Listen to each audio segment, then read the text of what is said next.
Responsible use of Winnie in bodybuilding, also known as stanozolol, at least that's how I pronounce it.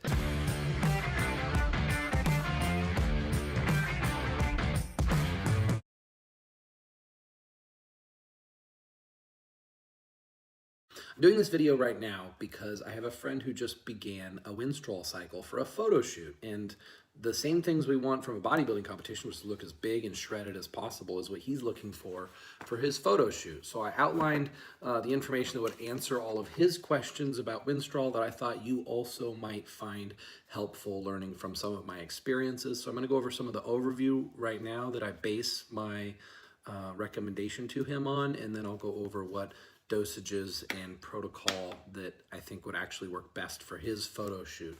Now I say responsible use because Winstrol is a very powerful steroid that the higher the dosage, the sort of better the effect is, right? So we're trying to figure out what is the optimal dosage, where we get the most amount of benefits for the least amount of side effects, because Winstrol is a prescription medication. In fact, my friend who's doing this actually got it prescribed by a doctor, so he's got prescription Winstrol.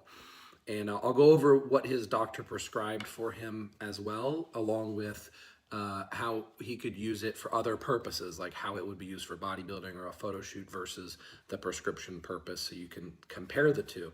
But I have that at both extremes. I have the hardcore bodybuilding at one extreme and the sort of the prescription dosage at the other, so that you guys see the full spectrum and can make your own decision.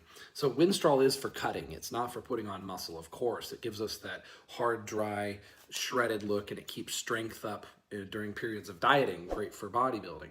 So it depends on the individual and their side effect tolerances. You know, what makes a great bodybuilder sometimes is just their ability to tolerate some of these compounds in higher dosages. You know, some people are going to have predispositions to side effects where they take even low dosages and experience all the side effects, and some people take high dosages and experience very little side effects. It's all very individual specific. That's why all of this chemistry can be so confusing. That's why I try to give the full spectrum of possibilities so that nobody's surprised. Now, exceeding responsible use would mean that the side effects are now exceeding the benefits. Now, I do take compounds to the extreme, and I'm known for that, but I'm taking them to the extreme for the benefits, and I'm always experimenting to see where the tap out point is, the law of diminishing returns, where the side effects come. And oftentimes that dosage or that protocol is very different from what's found online, either because of my unique genetics or because the information online is just totally incorrect, or people are using stuff that is not of the highest quality or potency, or using the wrong stuff. So exceeding responsible use means liver damage, hair loss, brittle joints and connective tissue, leading to injuries and androgenic side effects, which is the same androgenic side effects of all steroids. The medical use, what it's prescribed to him as, is 10 milligrams 3 times a day. Understanding that, according to Coach Trevor, the pharmaceutical Winstrol is going to be a little bit more potent than the underground Winstrol that 99.9% of people are using. Winstrol has a very short half-life. It's something like 9 hours, which is why someone would take it multiple times per day, at least in the oral form. 100 milligrams per day for 6 weeks. Let me tell you what the result was this. Another bodybuilding friend, now he's only 5'6". He's a small guy. And the bigger you are and the bigger your liver is, the higher dosages you can tolerate usually of a compound, but that's not always totally accurate, right? The more body weight someone has, the more gear they might have to use, or the more lean body mass, the bigger their liver is, the more compounds it might take to damage that liver. So someone who's 6'5", 300 pounds could probably handle a lot more alcohol, for example, or a lot more gear, steroids, Winstrol, before getting a side effect. So understand he's a very small guy, but his ALT, AST, I'm not sure which one, but his liver enzymes, let's just say, were in the 600 range, around 650. Now, that is about 10 times what normal is for a bodybuilder liver enzymes. So it was causing him significant liver damage after 100 milligrams per day for 6 weeks. And this is one of the reasons I don't like running something like Winstrol for a long period of time. He wasn't taking any mitigation supplements, any health supplements to protect his liver during this time. He could have prevented a lot of this strain on his liver by taking certain liver supplements during the cycle, or even taking a little bit of a break from the Winstrol during the cycle, because the liver damage is accumulation of both the dosage and the length of time using it. So either lowering one or both of those, which is lowering the length of time or lowering the dosage, would have caused less of liver issues for him. His liver is totally fine, by the way. The liver is capable of repairing itself.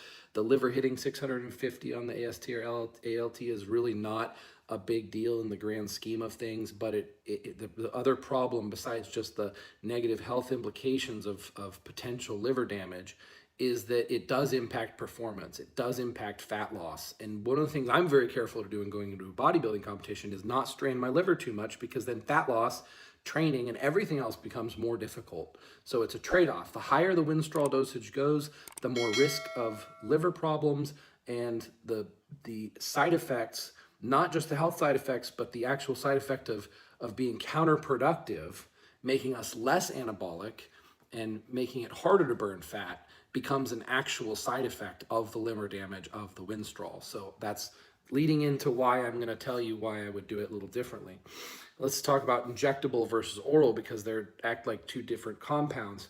According to Coach Trevor, the injectable Winstrol at 75 milligrams produces similar benefits to the oral Winstrol at 200 milligrams, and yet the toxicity is lower. So significant benefits of the injectable over the oral.